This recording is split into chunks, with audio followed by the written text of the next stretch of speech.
Benarkah selama ini Gary Gensler telah berbohong tentang aset-aset kripto dan terutama XRP, teman-teman? Selama dia memerintah ataupun menjadi chairman-nya dari SEC ya, kita tahu bahwa Gary Gensler ini sangat-sangat kontra dengan aset-aset kripto. Dengan dalih ingin melindungi investor, dia malah membuat pasar kripto ataupun market-market kripto itu seperti tempat berburunya si Gary Gensler. Dan di video kali ini juga kita akan berbicara mengenai peran Ripple ya dalam Global Finance Connectivity atau yang kita sebut sebagai konektivitas global ya. Dan seperti apa nanti peran Ripple itu terutama dalam ISO 222 teman-teman. Let's dive in. Welcome back everybody to Black Cuan. Terima kasih telah mengupdate berita kripto dari channel ini. Pada kesempatan kali ini kita murni hanya akan berbicara mengenai XRP saja ya, dengan kaitannya si Gary Gensler ataupun SEC teman-teman. Dan yang pertama di sini saya ingin menampilkan ya mengenai berkebalikannya ya, fakta-fakta yang diucapkan oleh Gary Gensler yang pernah dia katakan di 2018 lalu dengan apa yang disampaikan oleh SEC sekarang di 2022 ini. Dan yang pertama ini kita akan coba membuka sebuah histori ya yang terjadi di 2018 tentang bagaimana pandangan Gary Gensler pada saat itu ketika dia sebelum menjadi ketua dari SEC sekarang ini teman-teman. Dan apa yang dikatakan di sana itu adalah itu sangat jauh ya, berbeda dengan apa yang dilakukan sekarang ini teman-teman. Coba kita simak sebentar ya. So it's Gary Cohn, it's Sheila Bair, Blythe Masters talking at LME Week last week about how commodity companies can use blockchain. What does that tell you about the validity of this going forward? Well, I think it's the technology, blockchain technology, which the public all know is underlying Bitcoin, has a real chance to be a catalyst for change in the world of finance. And that's because it moves data and it also applies code, computer code, across a decentralized network. So I think that's why you see the likes of Sheila and Gary Cohn, and even I'm teaching at MIT blockchain technology, and the class is crowded. There's a lot of people that want to know about this technology. So how do you regulate it? Well, it's really important, I think, for this, if it gets broad adoption, if we really think the crypto world's going to be part of the future, it needs to come inside a public policy envelope. That means we need to guard against illicit activity, and yes, we need to protect investors. The crypto exchanges, big exchanges like Coinbase, need to really come within either SEC or the CFTC, the agency I once was honored to chair. Inside of something to protect investors. So assuming we will have the regulation you described, we're sort of like back in 1933 with securities, you know, where should that regulation come? I mean, you're obviously from the CFTC, you believe in the CFTC, but why there rather than the SEC, for example? Or maybe there's an entirely different new regulatory body. I'll even be regulator neutral as well as technology neutral.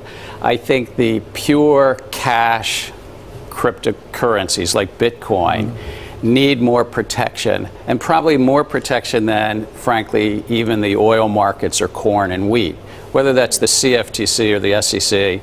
Jadi di sini dia katakan ya bahwa salah satu yang membuat dia optimis ya tentang kripto ke depannya itu bahwa dia juga mengajar di MIT, dan dia katakan bahwa banyak sekali orang-orang itu full kelas itu datang belajar mengenai cryptocurrency. Dan untuk diingat ini tahun 2018. Kemudian dia juga mengatakan tentang Bitcoin teman-teman, yang dia katakan bahwa Bitcoin itu adalah pure cash ya. Jadi dia itu murni komoditas teman-teman. Lalu setelah dia menjabat sebagai ketua SEC, dia tidak pernah lagi menyatakan bahwa Bitcoin itu seperti pure cash, tetapi dia malah menyatakan bahwa hampir semua ya, hampir semua. Ini coba kita lihat di sini. Hampir semua dari aset kripto itu dikatakan sebagai sekuritas, teman-teman. Vast majority are securities.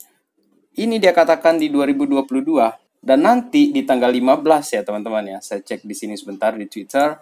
Di tanggal 15 itu Gary Gensler itu akan memberi testimoni ya di hadapan Senate Banking Committee ya, nanti di tanggal 15 September ini, teman-teman. Nanti kita akan lihat seperti apa nanti dia akan direspon di sana ya, terutama tentang tuduhan dia yang menyatakan bahwa hampir semua atau vast majority or security. Jadi bagaimana tanggapan teman-teman tentang perubahan perilaku ataupun perubahan sudut pandang dari Gary Gensler ini sebelum dia menjadi chairman of SEC ya, yang di tahun 2021 dia itu dilantik oleh Presiden Joe Biden di sana. Kemudian perbedaan yang disampaikan oleh dia di 2018 dulu dan dengan 2022 sekarang ini, atau semenjak dia menjadi ketua dari SEC, teman-teman. Coba kalian tulis di bawah ya, tujuan dia seperti apa sih sebenarnya terhadap kripto, dan terutama bagaimana dia benar-benar memusuhi XRP, teman-teman. Karena berita yang paling masif itu adalah tentang XRP versus SEC itu. Dan sekarang coba kita tinggalkan si Gary Gensler dulu ya. Nanti kita lihat perkembangannya dia nanti di tanggal 15 ya, bulan September ini, seperti apa yang akan dia sampaikan nanti di sana. Kemudian sekarang coba kita lihat lagi ya. Di sini ada sebuah berita menarik yang dikatakan bahwa IMF had foresees the end of banking and triumph of cryptocurrency. Jadi ketua IMF itu pernah ya menyatakan bahwa akhir dari pola bank yang tradisional atau konservatif itu ya, itu akan diakhiri dengan kemenangan cryptocurrency. Dan berikut ini saya ingin menyampaikan juga di sini ada sebuah tweet ya di sini yang menarik, bahwa dikatakan di sini ya dari interviewnya dia, si Gary Gensler resign ya, dari akun ini dikatakan bahwa XRP is a global bridge asset. Memang dinyatakan di sini ya bahwa Bitcoin itu merupakan value of asset. Kemudian dikatakan Ethereum itu sebagai aset yang menjamin banyak interoperabilitas, baik itu dalam hal games, NFT, segala macam. Pokoknya yang berkaitan dengan teknologi itu ada di Ethereum. Sementara bagi dia, XRP ini adalah sebuah teknologi yang fokus dia untuk bagian keuangan itu, teman-teman. Dan sekarang ini coba kita lihat seperti apa perkembangan mengenai ISO 222 itu ya, teman-teman ya. Harmonization of ISO 222, partnering with industry for faster, cheaper, and more transparent cross-border payment. Jadi, untuk harmonisasi ISO ini ya, mereka ini harus bekerja sama dengan industri-industri lainnya itu untuk menyediakan pembayaran yang cepat, murah, dan transparan. Kira-kira menurut teman-teman, dengan pola seperti ini, siapa yang paling pas menurut kalian? Apakah di sini ada Algorand, ada XRP, ataupun altcoins lainnya yang memiliki infrastruktur untuk menjembatani ya cross-border payment yang diinginkan oleh ISO 222 itu, teman-teman. Kemudian sekarang ini coba kita lihat ya, ada sebuah teks yang saya download mengenai pandangan dari BIS ya, Bank of International Settlement itu. Dikatakan di sini ya bahwa pada Oktober 2020, G20 itu mengesahkan ya peta jalan atau roadmap ya untuk meningkatkan pembayaran lintas batas yang dikembangkan oleh Dewan Stabilitas Keuangan atau FSB ya, berkoordinasi dengan CPMI dan organisasi internasional terkait lainnya dan badan pembuat standar. Program pembayaran lintas batas G20 ini bertujuan untuk mengatasi masalah jangka panjang tantangan di pasar pembayaran lintas batas atau cross-border payment, termasuk biaya yang tinggi, kemudian kecepatan yang rendah, akses yang terbatas, dan transparansi yang tidak memadai. Menurut kalian teman-teman, dari pandangan ini, dari perspektif ini ya, atau background dari BIS ini, siapa yang paling pas di sini teman-teman? Tetapi kita lanjutkan dulu sebelum kita bahas siapa yang cocok ya di sana, karena banyak terjadi inefisiensi yang dihadapi oleh industri keuangan dan pengguna yang akhirnya pembayaran lintas batas itu atau cross border itu mengalami masalah di interoperabilitas, kemudian aliran pesan yang tidak selaras, dan model data yang tidak kompatibel ya teman-teman.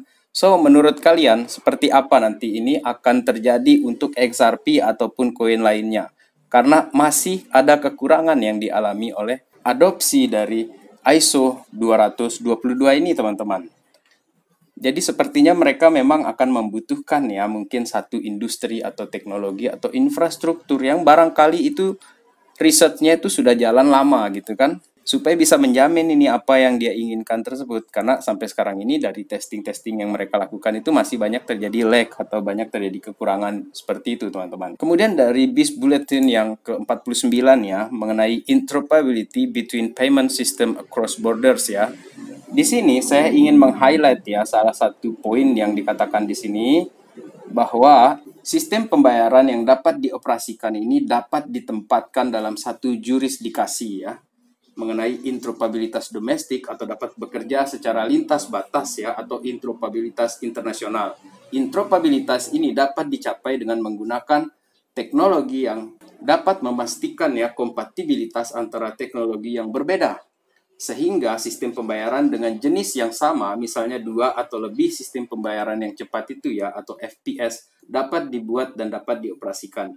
Hal yang sama juga berlaku untuk sistem pembayaran dari berbagai jenis. Misalnya, penyelesaian bruto real time atau RTGS ya, dan sistem mata uang digital bank sentral atau CBDC, teman-teman. Dan di CBDC ini, sepertinya sekarang ini sudah banyak orang yang mengarahkan ataupun memfokuskan tentang prediksi mereka itu tentang XRP, teman-teman. Tetapi saya masih belum puas ya sampai akhirnya ada statement yang betul-betul strong yang menyatakan bahwa oke, ini XRP yang akan kita pakai, gitu kan. Nah, itu yang saya tunggu, teman-teman. Jadi untuk sementara ini kita masih dalam tahap asumsi atau kita membuat semacam hipotesa-hipotesa mandiri kita.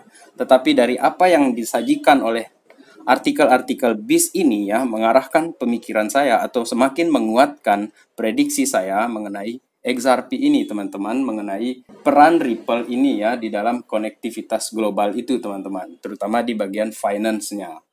Jika kalian setuju atau jika kalian punya pendapat yang lain, silakan untuk memberi komentar kalian di bawah ya. Kecurigaan saya bukan tanpa alasan, teman-teman, karena di sini ya, di You Today ini, Ripple CTO David Schwartz ya explain why XRPL is better than all mainstream blockchains. Dia menyatakan di sana dengan kepercayaan diri yang cukup tinggi ya bahwa XRPL ini bisa digunakan oleh pengembangan-pengembangan CBDC ataupun program-program project developer lainnya. Jadi menurut dia, jika CBDC itu akan dikembangkan ya melalui ISO ataupun bank sentral seperti itu, maka XRP ini siap untuk menampung program-program tersebut, teman-teman. Kemudian, sekarang ini kalau kita lihat ya perkembangan terbarunya bahwa Ripple itu juga sudah berpartisipasi dalam pembuatan digital dollar projects ya dengan sandbox program.